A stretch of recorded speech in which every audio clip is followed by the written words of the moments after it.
The Ultimate Pickleball League, the UPL. This is the Ultimate Pickleball League podcast, a gateway to this incredible league, hosted by Mickle Moore.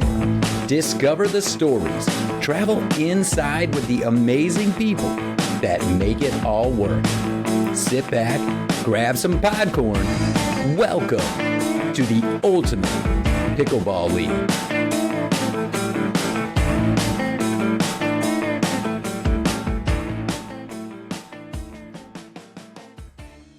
Welcome to another Ultimate episode, and I am stoked to have Chris Allen on the virtual court with me here today. Chris, how are you? I'm doing really good. I appreciate you having me on. I'm a little jealous of the podcast voice you got going. I don't have that quite yet, but yeah, I'm happy to be here. It's exciting. It's cool. Hey, well, blessed to have the voice. Happy to have you here with me and really learn about you. Talk all things Ultimate, of course. We're going to get there, folks. Chris here, owner of the Spokane Badgers. And unless you live under a rock, if you follow pickleball, if you follow the Ultimate Pickleball League out there on the socials, they were rocking in Spokane for our inaugural weekend. Chris, you've had a lot of activity following the league. Like I said, we're going to get there because I'm excited to talk about it. Absolutely. But let's talk a little about your own pickle journey. Like you were just telling me, grew up in Oregon, made your way back to the Pacific Northwest with a little stop in Picklezona. But talk to me about, as you were growing up, the type of sports you played. Were you a tennis guy? When did you pick up a paddle? And I'll let you take it. Let me dink it right over to you. I will say I'm a little jealous because I lived in Arizona for a long time. I did not play pickleball when I lived there. And now that I'm in Spokane, much smaller player pool, all that kind of stuff. I visit Arizona often still, and I always bring my paddle and always try to find a place to play. Actually, Nice. Last time I was out there, I got to play with the Friday pickleball guys. So that was a ton of fun. But no, Where were you? Were you at their place? No, we were playing at, man, I don't want to say the wrong place. I think it was a Pickleball Kingdom, maybe. One of those indoor facilities out there. Cool. So, no, I actually grew up playing football, basketball. Before that, I was into the extreme sports. So I was the kid out there breaking his arm, skateboarding and doing all that stuff. And then, got into football, basketball. I became diehard basketball fan. I played basketball from high school into junior college, and then I played every day till I was about 35 years old.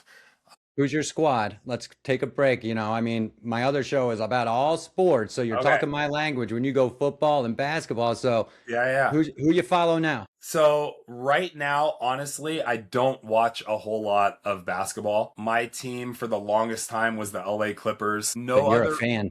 No other reason than the fact that the only reason I liked playing basketball, I did not like basketball at all until that summer before 8th grade when I got my first dunk. And I was like, okay, dunking is like, I played the game solely to get an opportunity to dunk on somebody and talk some trash. That's all I did. And so when the Clippers had Blake Griffin and Chris Paul and DeAndre Jordan, and it was just alley-oop city, right? So they quickly became kind of my favorite team. They were the most entertaining team for me to watch. And, for a couple years. And so that's why I went with the Clippers there. I grew up in Central Oregon. I spent a lot of time, my dad's side of the family's from Portland. So I went to a lot of Blazers games. Those were like the first NBA games that I ever attended. And I'm old. I'm going to date myself here, but back when like Clyde Drexler, Jerome Kersey, that kind of stuff. So Terry Porter. So I went to a lot of those games. Spliff. Don't forget Spliff Robinson. Oh, Spliff. Yeah. My dad was friends with a lot of those guys. My dad was a phenomenal basketball player as well. Okay. So I got into basketball and played pretty much every day till I was about 35. Started getting into some knee pain, different things like that. And I just saw my basketball career kind of declining. And I honestly took some time off and didn't really do anything with sports. And then I ended up, and I promise this segues into pickleball. You're good. I was a professional speaker from stage, not podcast, from stage. And a guy in the audience worked for a stem cell therapy company. And he approached me after I got done and he said, "Hey, Chris, we have 10 clinics all across the US. We're looking to add 5 more. Do you have any interest in speaking for us? We need additional speakers." And I knew nothing about stem cell at the time, but I've always been taught to keep an open mind. Long story short, I go attend one of their presentations. I'm like, I could do that. And so I start speaking for this company in 2019. And I was living in Arizona, and they actually moved me up to Coeur d'Alene, Idaho, because they had a clinic in Coeur Nice. d'Alene, Idaho. So I move up to Coeur d'Alene, Idaho, and I'm not gonna say his name. People will be able to figure it out. They're smart. But one of our patients comes in and just so happens to be, I'll keep it general. I'll say he at the time was a top 10 pickleball player in the world. Yep. And he comes in, he's like, dude, with your wingspan, how come you're not playing pickleball? Right. And I'm 6'6". I got a long wingspan, and I knew nothing about pickleball. I had never heard of pickleball up until that point. And so I look into it and I'm like, oh, that looks kind of cool. It looks like something maybe I could do since I'm not really playing basketball anymore. And I always had the urge to be competitive and that kind of thing. So Selkirk happened to be 30 minutes from my clinic. And so I drove out to Selkirk. I bought a pickleball paddle. And this was 3 years ago now. Okay, so 3 years ago. I think summer of 2023 was when this was. And my first patient wasn't till 10 a.m. every day. I would go out at 7 in the morning. We had pickleball courts about 5 minutes from our clinic. And I learned from Betty and Ruth and all the other 80-year-old players out there how to play. Working you over. Absolutely. And I excelled pretty quickly and then got plugged in with some of the higher level players and just got hooked immediately. I think that first summer I played every morning that I worked from 7 a.m. until 10 and going into work sweaty, trying to cool down and all that stuff, and just got kind of hooked immediately. It was fun to have something that I could be competitive again. I'm one of those people, if I can't get good at something quickly, I have a hard time sticking with it. And I always tell people pickleball is the perfect sport for anybody because you can get good enough, fast enough to at least have fun. And then at that point, it takes time to master, right? Even if you've got a little bit of that, just like you mentioned, as you grew up, right? Playing football, playing baseball, playing basketball for a while at a pretty good level. When you've got that competitive itch and you find something like pickleball, you realize, and I love how you said it, you can start playing and have some fun. Now, if you even just want to take it to that just first kind of competitive level, because you get the pickle fever, you can do that. And Absolutely. then to get to a level I think that you're playing at now, you've got to put some work in and you've got to put in some consistent work to be able to maintain that level of game. That's what it takes. And that's what marvels to me, folks who can find the time to cruise, play a couple hours before work, they're back at it after work. And we're going to talk about it for sure. But the kids and the effort they're putting into it these days and the regimen that they have about it, for crying out loud, Chris. I mean, when I was growing up playing sports through high school, and I didn't really play at a collegiate level other than, intramurals and things like that. But even in high school, we practiced and we drilled and we did stuff, but not like these kids are going after it, and it's kind of cool to see. It's amazing. Yeah, go ahead. It's amazing to watch that. It's actually kind of motivating and inspiring to me as well. So I teach at our facility, and one of the things that I always tell the players is you can play your way up to about a 3.75. You can if you're really athletic, you can play your way up to a 4.0. But anything after that, it's lessons, clinics, drilling, and that's the only way that you're going to get there. Absolutely. And seeing these kids, I'm going to give a shout out. There's a girl who lives out here half the year, and then she's in Arizona half the year. Her name's Grace Kosadar. Okay. You've probably heard of her. She plays junior PPA. I've watched her play over the last year and seeing her train and drill and getting taught by some of these top pros out here and just really putting in the effort and work. And then not only that, but you get to a certain point where now not only are you drilling pickleball, but you got to go in the gym. You got to do the workouts. You got to get the cardio. You got to do all of that stuff. So I'm to the point now where I got this bug where I want to get way better than I'm at. I want to hit that 5.0 level, and go from there. So I recently I'm like, okay, I need to drill way more than I play. I'm back in the gym. I'm doing the 75 hard program right now. If you've heard of that, I'm like on day 47 and I'm trying to get in the peak shape because at 43 years old, I need all the edge I can get playing against the Badger players on my team that are 25 and crushing it, right? So, but it's wait till you add a decade to that and how you feel going around against the 43s and the 23s. Absolutely. I got 6 more years and then I can go senior pro. That's what I'm looking forward to. Right on. I love to hear that. Here with Chris Allen, owner of Spokane Badgers, Ultimate Pickleball League podcast here. Now, Chris, you mentioned you train at your place, which is Press Pickleball. When did you open that Press Pickleball? Yeah, so once I got hooked into pickleball, I have a passion for teaching. I'm a professional speaker. I do educational seminars, that kind of stuff. So it naturally, I just wanted to go into helping the 3.0 or beginner level players learn how to play the game. And I ended up moving from Coeur d'Alene to Spokane, and there's a place in Spokane called the Spokane Club. It's a athletic facility and hotel, that kind of thing. Really cool place. And my wife works there, and I was there hanging out, getting ready to go shoot some hoops, and I walk into the gym, and there's people playing pickleball in there, in the gym, on the wood floors. Yep. On the wood floors, yeah. And so I walk in, and I was like, oh, I'm going to play pickleball with these guys. And they were all, under 3.0. And at that time, I was about a 4.0 level player. And so I start playing, and I'm giving little pointers here and there, not trying to be overbearing or anything like that, but just giving some little pointers. And the athletic director walks in, and he's like, hey, we'd love to have a pickleball instructor here. What do you think about, being a pickleball instructor? So I jumped on that, started teaching pickleball at the Spokane Club. And right about that same time, right across the street, literally 30-second door to door, there was this big empty building where they used to actually print the Spokane newspaper in this building. And the owners of the building actually really enjoyed playing pickleball, and they had converted the indoor of this building to 6 courts. They had 6 indoor courts. Okay. And they were actually looking to the Spokane Club to partner and have the Spokane Club lease it from them for their members. And the Spokane Club wasn't super interested in doing that aspect. So I was like, hey, I'll run this place for you. Give me a percentage and let me run my lessons and clinics out of here, and I'll run the place. And so that's how that happened. I just kind of, as a professional. That's the name of it, Press Pickleball, because it used to be the Spokane Press. Absolutely. It's this really cool historic building that's, from the early 1900s. And then you walk in and it's pickleball courts.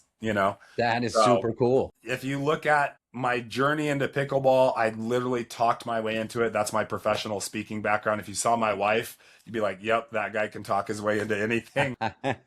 It's just one of those things. So I was just kind of right place, right time, put myself out there, put my foot in the door. That was that was 2.5 years ago that we opened that place. So, and it's been rocking, it's been really good. So that is great. Yeah. Super fun. Having a great time here with Chris Allen. And you speak of timing, and certainly timing is always important in anything that we do, and allows me to segue. I mean, ultimate timing, the Ultimate Pickleball League. Absolutely. What drew you in to the UPL? You own the Badgers. They're playing out there, practicing at Press Pickleball. First, let's talk about your own team, your own entry into this great league, and then we'll talk a little more about the opening weekend. Oh yeah, opening weekend was amazing. Okay, so I'm not the sole owner. I have a business partner. His name's Tanner Ritchie. Okay. He actually owns Briotti Eyewear, and he lives in Hayden. It's about 45 minutes from me. We're good friends. We obviously played some pickleball together, but we're both kind of serial entrepreneurs. We like to get our hands in a lot of different things. Shout out to Briotti Eyewear. Yeah, absolutely. They're best eyewear ever. And so anyway, I heard about this league from actually one of my friends in Arizona, and he was like, yeah, I don't think, Spokane or anywhere up there has a team. He's like, we got a bunch of teams out here in Arizona. So I did a little bit of research, went to the website, that kind of thing. And I was like, you know what? This looks awesome. This is a really cool concept. This fills the gap for those players who, I have a prime player on my team. I think his Cooper's underrated. I think he probably should be above that 5.5 cap, right? But he's not in a position to spend $1,000 every weekend to register for PPA tournaments and pay for hotel and flights and all of that kind of stuff. So where do players like that have an opportunity? And that's what the UPL is. And I was like, I saw that. And then I saw the tiered system. And I was like, I could play in that middle tier or the bottom tier. Yeah. And I was like, so this year I'm going to buy it so that I can put myself on a team if I want to. I don't have to try out. But I bought the team, and I'm like, or I was thinking about buying the team, and I was like, who would I want to partner with this on? So I reached out to Tanner, told him about it. So we ended up partnering, and we decided this year, I'm going to solely focus on building and marketing this team, getting the brand out there, getting it big. Maybe next year I'll decide to play. We'll see what happens. But so we made that decision to purchase the team. I just love the idea behind it. I'm a little jealous. I wish I would have started the concept myself. I think it's a really cool idea, and it bridges that gap for those players that want to be ultra competitive again, but for whatever reason, maybe it's a skill level issue where they can't play in the PPA, or maybe it's a financial issue, or whatever the case may be. They have an opportunity to do something like this, and I think that Absolutely. And just I drew think me I think right. you love it. And I think you hit it, the nail right on the head. You hit the ball, perfect angle, right off the court. I couldn't get to that one because that's the essence of the league and what it is about. You mentioned yourself, hey, you could be on the team and grow with the team because you could fit into one of those tiers. And Yeah, as you get absolutely. better through this league play where we've got some high level play that's out there. And that's what drew me to it. When I first talked to Charles, when he came on my show and told me what he had going on, sent me the whole business plan about it, I was like, wow, all right, I need to be a part of this too, because seeing people develop, but also look at opening day, and we're going to focus in on your specific area here in a minute, but all across the country, 80 plus teams, over 400 games under Yeah. the UPL umbrella of varying levels. So folks, if you don't remember, a team has to have players for three tiers, an A, a B, and a C. And the tiers, just to keep it short, go from about a 5-5 down to, is it 4-0 is the entry on that low tier? We'll just keep it there. So you can be really good and be playing on these teams. And to Chris's point, what's difficult for somebody who's a 5-0, somebody who's a 5-5, heck, somebody who might be higher than that, is the time commitment, the financial commitment to continue follow the tours around and enter the events. Maybe you qualify, maybe you don't. And oftentimes, if you're lucky to qualify, Chris, and I talk to people about this, the same dozen players, sometimes maybe the same four, are winning the events right now. Yeah. And that's just a fact. Yep. And so while it's great to see growth on the tours, here comes UPL. And I think we fill that perfect void as a true semi-pro league. We got to lean on it, continue to build it. And now I'm going to dink it right back to you because I love everything I saw from the socials, what's going on out there in Spokane, because you are building this thing, I think, the right way. Talk about that opening day. You had local news covering this thing. It's awesome. Yeah, yeah. To go back to what you said about the PPA real quick, just to touch on it, and the top players kind of winning all the time. I have a friend, acquaintance out here that plays PPA. He's at that level where he's good. He's a 6.0 level No player, name drop? right? I'm not going to name drop him. I'm not All going to right. name drop him. All right. I tried. He's a 6.0 level player, and he gets in, he gets through qualifiers in mixed, and the first team that he has to play out of the main draw, Hayden Patrickman and Anna Bray. Thanks. Yeah, what do you do at that point? There, Get autographs, what do you selfies, do? pictures. Yeah, exactly. Like, you're just happy to get some points out Yeah. there and be on screen with them, right? But that's tough, when you have those, top 10 players that are just in the medal rounds every single time. And it's Absolutely. getting tougher and tougher to get sponsors now too. Like, companies are not sponsoring people that aren't getting medals anymore. It's been a big transition. So, but yeah, opening day, man. Okay. So being very transparent, it was a little hectic. Okay. But that's to be expected, right? It's a brand new thing going on day one. Like, everybody's kind of in the same boat, right? But early on, when we first bought the Badgers team, because of some of the other businesses that I'm involved in, I have a decent amount of press contacts. And so I talked to the owners of the Press Pickleball Club, and they have a ton of press contacts. And I just created a press release. I went on ChatGPT and I was like, hey, I want to create a press release. I want to build some buzz. What do I need to have sent out to all these news companies, And so that's first thing that we did. We built the press release. We sent it out. It got blasted out to, I think, 10 different news stations, and we had 4 or 5 of them reach out to us and wanting to do, a piece on us. So that's where we started before we even did tryouts or anything. And then we had the tryouts and we had some press coverage on that. And then once we selected our team, we had more press coverage. So my advice to anybody out there who has a team, go on ChatGPT, create a press release, send it out. These people in the news want to report on, there's so much negative stuff going on right now. People in the news want to report on something positive. Is there?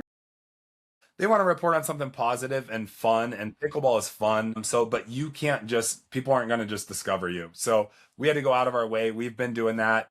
We had them, at tryouts. Hey, when are you going to select your team? We select our team. Hey, when is opening day? Hey, opening day is this day. Okay, we're going to be there for that. And so, yeah, we had the news out on opening day. It was great. We had, including us, it was 10 different teams. Okay. In the Northwest division out there in the Northwest pod. We played matches on 5 courts. Everybody played 3 matches. And so 15 matches total. It was awesome. It was competitive. It was a blast. Our facility is an amazing facility. Okay. We got 6 courts and it's great for pickleball. It wasn't super spectator friendly. Okay. Last minute for me, I'm getting furniture delivered. We created this whole VIP area and we actually sold VIP season tickets to fund kind of our gas money to travel to these other places we got to travel to. So there's some insight for some of the other teams. And yeah, we had this whole VIP section where the big benefits of the VIP section was, one, you were the closest to kind of our home court. But 2, all of our huddles, timeouts, anything that we did like that, we did in the VIP section. So all of those spectators got a chance to be kind of immersed in the action. Truly inside the ropes there, right? Absolutely. Backstage pass, right? We set out a little spread for them, had some energy drinks for them, little refrigerator in there. And then I bought another couch and we actually, since we were only using 5 of the courts, we took one of the nets off one of the courts and we put a couch out there with a bunch of seating so people could just be right in the action watching the play. And that just created a great atmosphere. And the energy was good. Prior to the start, we kind of brought everybody in and like, okay, this is the day 1. We got questions. Please field them. I'll answer them if I can. And if I can't answer it, we're going to figure it out along the way. And so we got kind of everybody on the same page and we ran with it and everybody had a blast. It was awesome, man. It was so good. Yeah. It looked great. Yeah. Shout out to my Badgers going 3-0, All right, Badgers. Yeah. All right, let's talk about it. Competition right there on the court. 10 other teams in addition to the Badgers. Who did you see out there that you're going to see them again that you already might say, hey, we got to keep our eye on them? Did we have some rivalries? Are the players chirping a little bit in the good way, which we like to see, which happens with pickleball, right? I think there's the undersold thing of this right now is because a lot of these players play against each other, with each other in these regions. However, maybe not in this format on a team where it starts to become, hey, we're going to have a lot of fun. We're going to talk a little bit. Hey, we're going to get you. We're going to get you the next time. And I love that part of it because it's a part of pickleball. And that's what separates pickleball. And we need to have that in this UPL. It doesn't need to get out of control. I'm not saying we go WE on this thing. Of course. But again, it's pickleball. And go ahead. Yeah. I actually got on my team about that a little bit because I come from basketball. Basketball is probably the most trash talkingest sport there is. That's just what we do. And I like a healthy, vulgar, non-whatever, but I like a healthy amount of trash talk. I think it keeps the competitiveness up. I think, there's a mental game in pickleball as well. Absolutely. Not only for yourself, hyping yourself up from the trash talking, but maybe getting in the player's head across the court, right? Mm-hmm. So I would like to see more of that from my team where we might, I think I might run some mic'd up games and have them on the mic so we can get the trash talking on the mic, that kind of thing. But no, it was good, healthy competition. All the teams were really supportive. Like somebody would hit a great shot and it was just like, hey, yeah, good shot, no matter who hit it, right? It was really good. As far as rivalries, we only played, 3 of the teams, right? Right. We played Penticton, I believe, Vernon, so 2 Canada teams. And then we played Seattle. And so Seattle's kind of our closest rivalry in that aspect. And honestly, they were the toughest team that we played. Okay. the Seattle team, their A tier was solid. I think personally, I think we have the best A tier in the region. I just All do. right. I don't think anyone's messing with our A tier. Seattle beat our A tier 21-20. Woo. So I will say, and the player, I've already talked to the players, and they're the ones who come in and tell me this. There was a little bit of nerves just having the team aspect. They're not used to that, right? Having the players the spectators so close watching and that kind of thing. I saw a lot of unforced errors that I've never seen these players make before, type thing. So I think we definitely got Seattle next time we play them in the A tier. All I right. don't think it's going to be 21-20. I think we're gonna take care of business. And I'm sure that's going to make its way out there. It So will. It will. I welcome it. I Friendly love competition. Marcel, Yeah. Marcel, Yeah. Marcel. But no, it was good. Seattle was tough. I looked at kind of records. I didn't get a chance to watch a lot of the other matches because, like I said, we had 5 courts going, and I'm Yeah. there kind of watching my team, supporting my team, that kind of thing. But I know Vancouver. I think they went undefeated as well. They're a tough team. They looked really good. Yeah, there's some teams in the mix. Bellevue, I Yeah. heard, is crushing it. So we'll see. I'm looking forward to it. I think, we got to put our guys to the test so that when we land in that top 2 spot and make it to nationals, we got that Yeah. experience of those That's higher right. level. To every owner I talk to is planning on being in those top 2 spots. We got a long season ahead of us. We've got week 2 coming up at the end of next week, May 2nd. And Chris, what I think is so cool, I mentioned it earlier, 80 teams in the first weekend, over 400 games played in under the ultimate umbrella, as I'm going to be calling this I thing like now. it. I like it. As we get to May 2nd, we've had another 30 teams join join the league. We are going to be crushing some numbers of pickleball getting played, and the Yeah. players are having fun. We're out here in the desert region. We were out at Arizona Athletic Grounds, and we might shift our starting time accordingly as we Yeah, go you're gonna from start a little not earlier. summer to summer.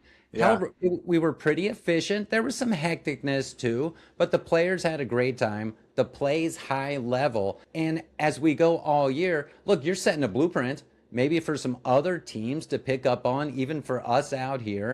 And that's what we're going to do all year is continue to grow, continue to evolve this league, which leads me to ask you, is we're super early in this, but hey, you're an entrepreneur, you love opportunity, which this is. Talk to me a little about a vision of sustainability. This is year 1. Certainly, we want to see this go to 3, 5, and beyond. And I'll stop as I head it back to you with we see some international plans, which I think is great. But go ahead and take it from there. Just a vision from Chris. Yeah. I think the concept and everything that Charles has put together is amazing. And I love the international expansion. And what I think is going to happen, obviously, in any first year of any business, it's a roller coaster ride. Man, there's things that are great, there's things that aren't great, but you roll with the punches because you believe in the overall concept of it, right? Like, just to give a small example, we were supposed to play in Seattle on May 2nd, and 2 days ago, it got switched over to Canada. And so that's a big shift. And I That's have 2 of my best players that, because of that, are not going to be available. And so we got to roll with that, right? right. And that's to be expected. There's ups and downs in any business, and we're going to roll with it, and we're going to take advantage. We're going to do what we do. All of those little things will be smoothed out over the next 3 to 5 years to where the Absolutely. schedule is going to be known well in advance. It's going to be much easier to plan for that stuff. It's going to be much easier. I felt bad for Charles because everyone's obviously like hitting him up all the time with all these questions. But when we You were should trying have to get seen him on Saturday putting scores Oh, into his man. laptop. I know. So when we were trying to get ready for our season ticket packages, I'm bugging him. I'm like, Charles, I need to know how many home games we're going to have. Give me a minimum. Let me know so I can at least market the minimum, to try to sell these packages. And a lot of that comes down to we put in a pretty big investment between purchasing the city rights and then also, upgrading the facility with the camera system and then bringing in all the furniture and all that kind of stuff. So we want to be able to plan. And find ways that we can make money through the Badgers to reimburse that kind of thing, right? And right now, because of the amount of teams and how spread out everyone is, we have a lot of travel in our region compared to like Arizona, where you guys are all kind of pretty close to each other, right? Sure. No, valid point. So I think my vision for the future is we get enough teams. I think more teams are going to join. And I think we have our inland Northwest region, which is maybe the eastern side of Washington, and then Idaho and Montana, and maybe BC has their own region to where they because just play we've all got the a few other, Canadian all the other teams already, yeah, there's right? I mean, absolutely, yeah, there's like 3 or 4 already, and there's more coming in. So maybe they have their own region, so it cuts down on the international travel throughout the regular season, right? And then Pacific Northwest maybe has their own region. So I think there's gonna be more regions. Even you guys in Arizona, we you could have a guys West have Valley, we got a so West many Side, teams East in your Side. region. Yeah, you could have an East Valley, West Valley, North Side region Yeah, in just your area, right? So I think as more teams jump in when they see how amazing this is, obviously the more teams you have, it's harder to find the better players, right? right. So, but also this is development. Players are going to get Exactly. better. We're bringing in players in the C tier who in 2 years from now might be your A tier players. So And you'll see some of those A tier players who say, you know what, this year I'm gonna go out right. and go try to And they, qualify for and some they might not PPA have they events, might not have a choice. which is awesome. They Yeah, might dupe her out, right? So yeah, you're going to constantly be filling that. So I think more teams joining, more regions to make the regular season travel minimal. Because I yeah. think the hardest part of this, in my opinion, from a team owner standpoint, is right now with everything going on. I've ran businesses my entire life. I'm 43 years old. I've been an entrepreneur since I was 18. Probably actually an entrepreneur since I was like 6, but really focusing on it at 18. Hey, we all sold peanut brittle door to door, all right? Absolutely, absolutely. But I think the hardest part as an owner right now in this economic climate and with everything else kind of going on in the world, it's been pretty tough to get sponsors and Right. that kind of stuff. Where in the past, I haven't really had a big issue fundraising, crowdsourcing, that kind of stuff. Mm-hmm. And so when we have to either pile in a bunch of cars and pay gas money to drive 6.5 hours to Canada to play, and then pony up for a hotel and that kind of stuff, and then drive back the next day, that's a challenge for us. And our goal right from the get-go, Tanner and I said, hey, we don't necessarily want to make money this first year, but our goal is that ourselves and our players don't have to come out of pocket money to play. And Nice. that's been we thought that was going to be easy. We thought we were setting the bar low. And so I think if they can figure out a way, or if we can figure out a way to make it more friendly as far as the travel goes, to just reduce costs for players and owners, I think that will help it be sustainable, because there'll be no reason for teams not to continue on, right? Right. Everyone, even if they're not doing it as a business, if they can at least get the costs covered or the costs down, there's no reason for them to go anywhere, because the concept is so good.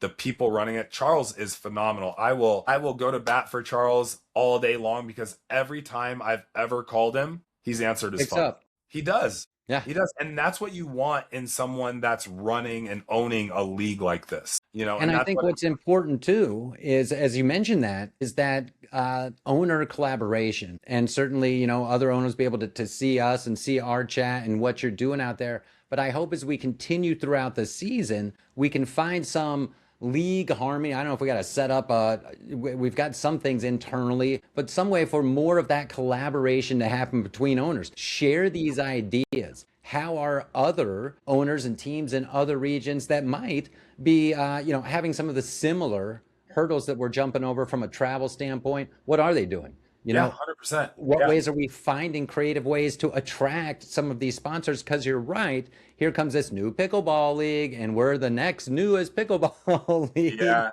And small businesses, or even people you've worked with before, could be hesitant to say, well, let come back to me after this first year. And Yeah. we want to say, no, ride with us. Let us show you how this thing's gonna work. Yeah, I had multiple, and granted, we were going big, right? We're going after big sponsors, and that kind of thing. And I had multiple, typically like credit unions, banks, that kind of thing. Like, this is something that we're for sure interested in, but you got to prove the concept for the first year, and then maybe we come in next year type thing, right? So that's why we're doing what we're doing with the press and the marketing and trying to build the brand. We're doing free clinics for kids, get kids involved. We're doing all of this stuff to try to build up our name as much as possible. So when we do go back to those places next year, we say, hey, this is how many matches were played throughout the entire year.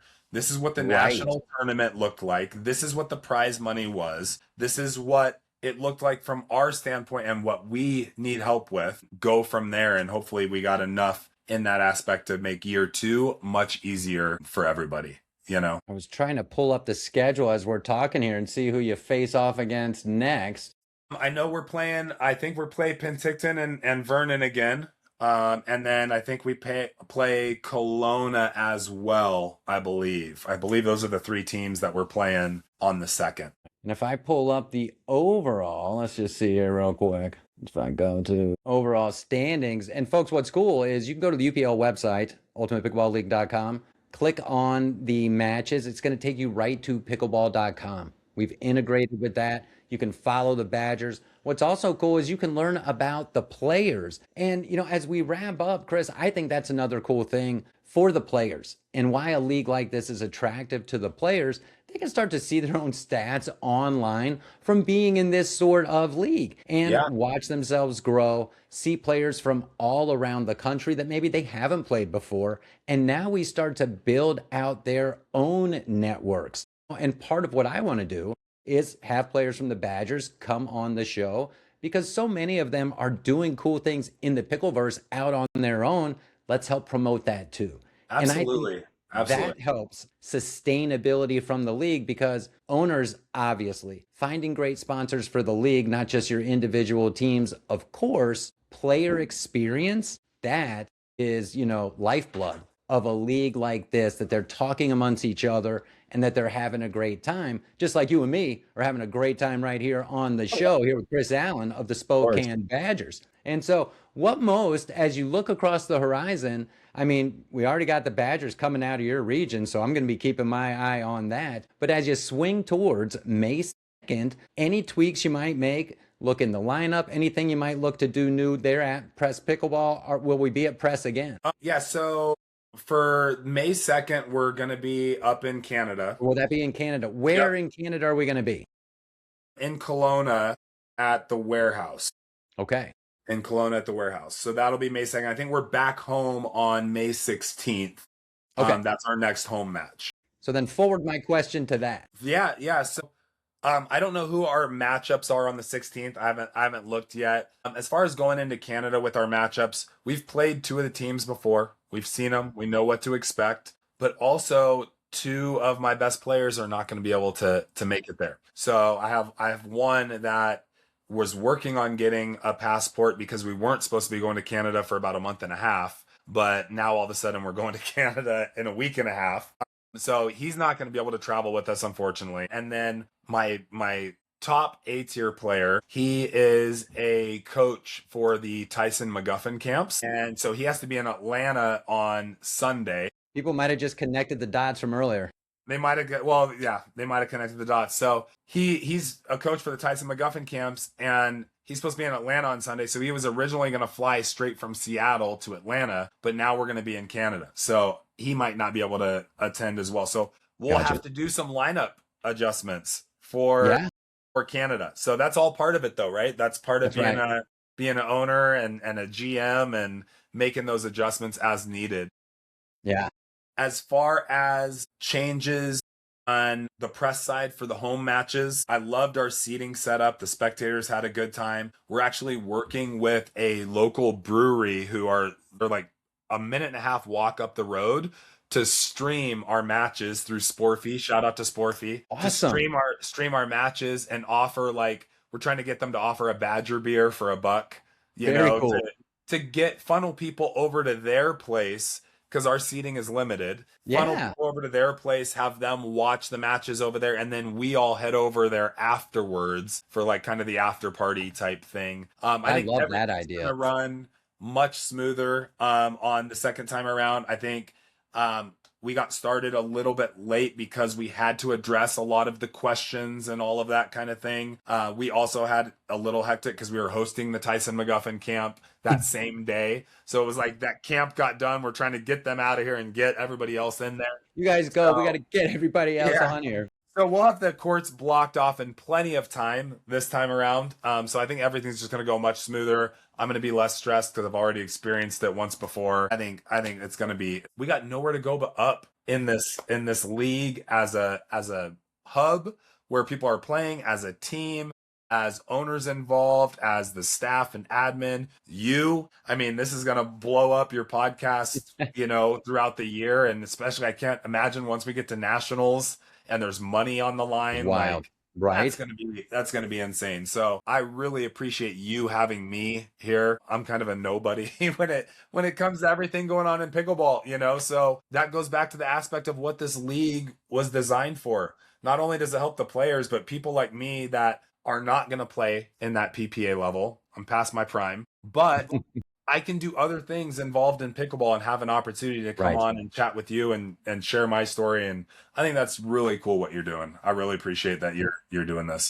Well, I appreciate you making some time to come here and join me on, I always say, the virtual court. Chris Allen, Spokane Badgers, going to be keeping our eye on the Badgers all year. I'm keeping my eye on the whole league, but I can't wait to meet you in person when we get a chance to do that. And here's a fun fact. I moved down here from Missoula, so I spent a little time in both Spokane and, of course, Coeur d'Alene. If you're close enough to Coeur d'Alene, you got to go play that golf course, which, of course, I did. Yeah. Your golf game is much better than my golf game. I'll tell you that much.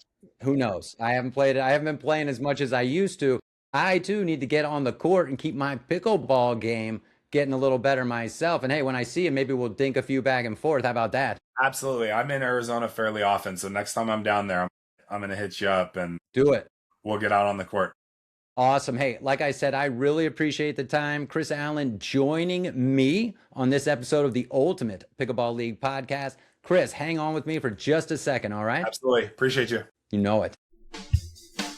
This has been another ultimate episode of the Ultimate Pickleball League podcast. Thanks so much for tuning in. I'm Nickel Moore. Follow all things Ultimate on our website, ultimatepickleballleague.com, on YouTube at the Ultimate Pickleball League podcast. Stay safe out there. Stay hydrated. Be ultimate.